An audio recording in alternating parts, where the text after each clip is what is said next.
Hey everybody, this is Sean from the Dukes of Dice, and today I'm going to give you my first impressions of Hero Realms from White Wizard Games. It's designed by Darwin Castle and Robert Doherty. It's a deck builder very similar to Star Realms, and I'm going to get it set up for a 2-player game, and I'll teach you how to play, and then I'll come back and give you my first impressions of this deck builder.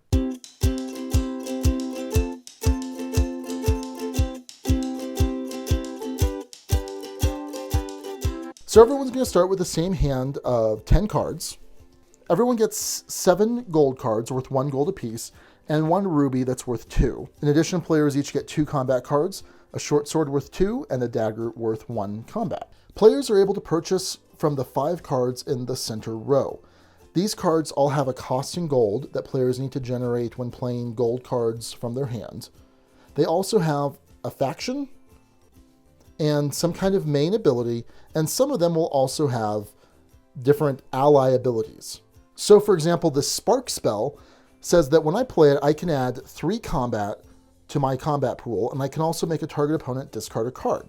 However, if I played it at the same time as this Elven Curse, both of their ally abilities are going to trigger off each other because I've played allied cards. So my Spark will now deal 3 damage, plus another 2, have an opponent discard a card. My Elven Curse, by itself, would have done 6 damage and forced an opponent to draw a card, but it's also dealing an additional 3 damage. So between these 2 cards, because they've triggered off each other's ally abilities, they're actually going to add up 14 points of combat damage. Some cards are champions, and you can tell that because in their subtext, under their title, it has champion, but they also have these different shields in the bottom right-hand corner.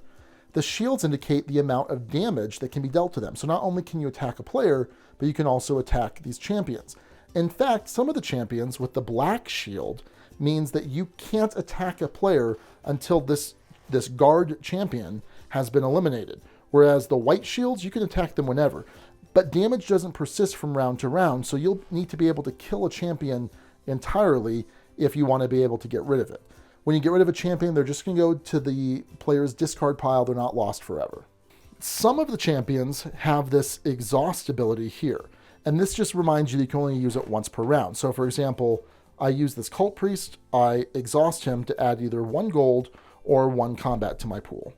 In addition to the 5 cards in the center row, you also have a stack of Fire Gem cards. These are all identical, and you can add them to your deck like at normal purchase. When you play them, they're worth 2 gold, and you can also choose to sacrifice them, go back to the stack basically, in order to add 3 combat to your pool. So briefly, let's talk about the 4 factions. Basically, the backstory here is that there was this empire that ruled through warfare, and it decided, hey, let's try and do this through trade instead. And so what results is the current landscape that we have here.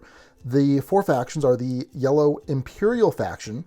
The empire still clings to its military traditions. Its highly trained soldiers, reality-bending wizards, and deadly dragons comprise the best fighting force the world has ever known. A lot of the Imperial faction cards have healing abilities. They also care about champions. There are effects that trigger off how many champions someone controls. The blue faction is the Guild faction.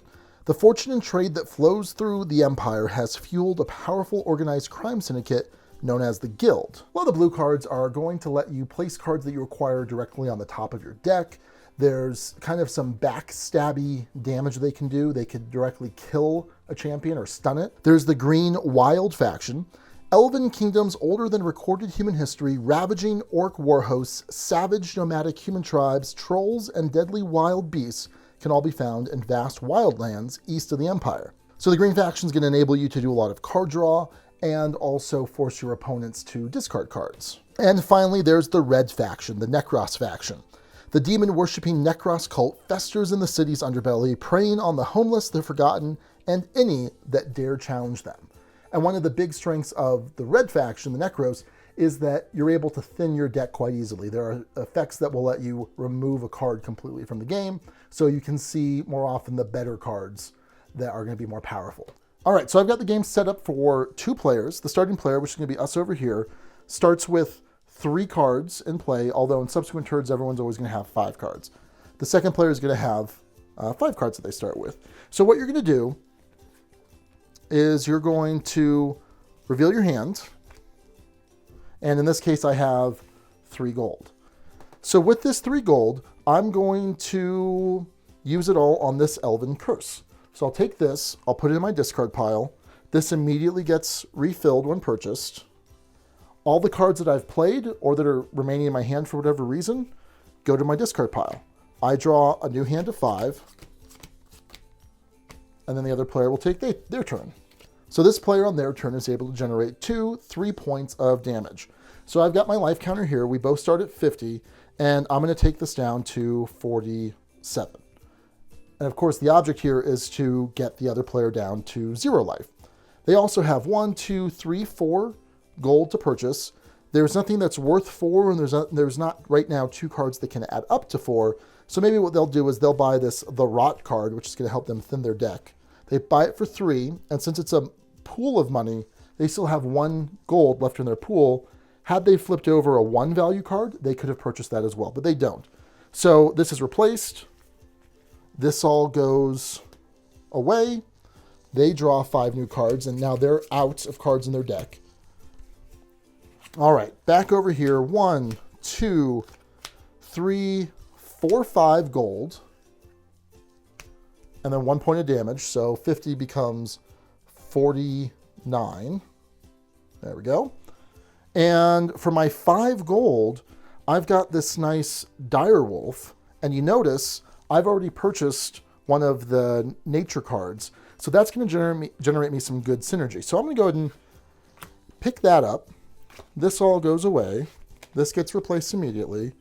Ooh, I'd love to get that Elven Gift. All right, so now I draw 5 cards. 1, 2, I'm out. So like most deck builders, shuffle up. 3, 4, 5. Okay, we're back over here. We have gold, gold, gold, gold, and more gold. $5 worth of gold. This player, maybe they see, I don't know what they see. They don't probably want to get into the green game, or maybe they want to keep me from getting this Elven Gift, but let's just keep things interesting. They're going to pay 4 for this Rally the Troops. And is there something they can buy? Nope. The Rally the Troops is pretty nice. Gives you some damage, it heals you, and if you can use the ally ability, it allows you to prepare a champion. Basically, use a champion twice. All right, so let's see if I got any of my synergy cards. Nope, not yet. So, but I do have some more. 3, 4, 5, 2 damage. So 49 becomes 47.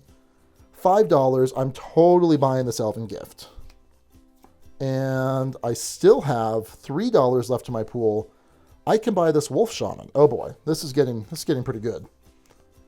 So what I've done here is I've kind of accelerated the gameplay. I'm at a situation where I have several champions that have remained in play. They weren't eliminated in my opponent's last turn. My opponent still has 1 champion left out. So in order for me to deal any damage to my opponent, first I have to deal damage to their champion. So in play, I already have these 2 nature cards, these 2 nature champions, and this one has an ally ability that lets me draw a card. Well, I've already met that requirement, so I'm just going to draw the card now. Look, it's another nature champion. That's pretty good. So I'm going to go ahead and put him into play with my other champions. I also have this Elven Gift card, which lets me add 2 to my pool, and I can draw a card if I do discard a card. So that goes into play, and I will draw, and it's another card I can use. I'm just going to get rid of this gold here. Okay, so now I'm going to go ahead and play Elven Curse. I've got my dagger. I'm going to play Close the Ranks. This is going to give me 5 damage and then an additional 2 damage for each champion I have in play. Right now I have 1, 2, 3, 4 champions. So that's 8 plus 5, 13. I have the dagger for 14. I have the Elven Curse for another 9 because I have its ally ability. So that is 23 if I'm doing math correctly.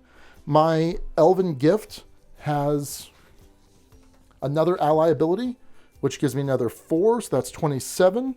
I get the Wolf Shaman, adds another 2, so that's 29. Then I can exhaust it to get an additional damage for every nature card I have in play. So that's what I say, 29, 30, 31, 32, 33, yeah, 34, something like that. I exhaust him for another 2 for 36, and this guy for another 3 plus his ally ability is another 4. So 43, if I'm doing my math correctly. That's pretty good. So of that 43, I'm going to deal 4 to the Master Wayan, which leaves 39 left. This gets discarded. I deal that 39 to my opponent's 25. I win, I beat them. I swear I didn't set up the deck to do that. I promise that I would never do that. But that is how you play Hero Realms. So we also have these other character packs, which are going to change the starter deck. And you can see I've already ripped into the wizard here. And this basically makes a game different because everyone's going to have a slightly different starting deck and some starting ability. First thing you'll notice with the character packs is they come with their own character card and a unique health counter card. The starting hand's a little bit different for the character classes. Some of them are going to have their typical gold. The wizard starts with 5 gold. In addition, the wizard has spell components, which also gives gold, but also the next action you acquire this turn costs 1 less. Again, it applies only to actions. The wizard is also able to deal out some damage. They have 2 ignite cards that deal 2 damage each, and they have a fire staff that deals 1 damage, but if you have 2 or more actions in play this turn, you get to draw a card. Finally, the wizard has a cat familiar, which is a champion, and you can exhaust it to deal damage, add a gold, or heal a life. In addition to having a different starter deck, the different character classes also have 2 abilities. One that can be used from round to round, and one that's a 1 use only for the entire game. The wizard has Channel and Fireball. If you know anything about Magic, that's a reference to one of the first combos, Channel Fireball. It's a nice little inside joke. So the Channel ability says, exhaust and pay 2 gold, the wizard loses a health, and then you draw a card. Fireball, you can remove this from the game in order to deal 4 damage to target player and all the champions that player controls. So my first impressions of Hero Realms. Well, I think the big question that needs to be answered is how similar is this to Star Realms? And if you watched the overview, I think you'd see that it's pretty similar. I mean, pretty dang similar. In a lot of ways, though, so far, I think I like this better than Star Realms. And I've played Star Realms a ton. I've played it a handful of times in real life, but on the app, I've at least played it 1,000 times, easily. This is something that I am happy to own in a physical version. I'm not necessarily going to look out and purchase Star Realms physically, but I do like that I have this. I like the theme just a little bit more. It seems a little bit more personal rather than ships. You have spells and you have heroes, and the art's good. This is a really solid game. Now, it's going to obviously get compared to Star Realms, and it should. I don't know that it's necessarily a good thing or a bad thing that it is so similar. For example, there was Cthulhu Realms, which felt like Star Realms, but added so much more, played in a very different way. The art style was different, and so it felt like a very different game, even though it obviously heavily borrowed from Star Realms. This kind of feels like a carbon copy, and I think I'm okay with that. There's not cards that are necessarily copied and pasted over. There might be some that are pretty similar, but they did kind of change up the cards a little bit. That's one thing that I found kind of confusing, was that there are the 4 colors, the yellow, red, blue, and green. You have those in Star Realms, and then you have those here. And for example, the red cards in both involve thinning your deck. But they didn't keep that same theme from blue to blue, green to green, yellow to yellow. And that I find just a little bit off-putting, just because I'm so used to what a particular color does in Star Realms. It just seems weird for them to have shaken that up, seemingly for the purpose of just shaking it up. I'm not sure. I'm not sure what the thought process was behind that. But that's not a big deal. That's not a big deal. This is something that I am jonesing to play. I want to keep playing this, and I'm really enjoying this.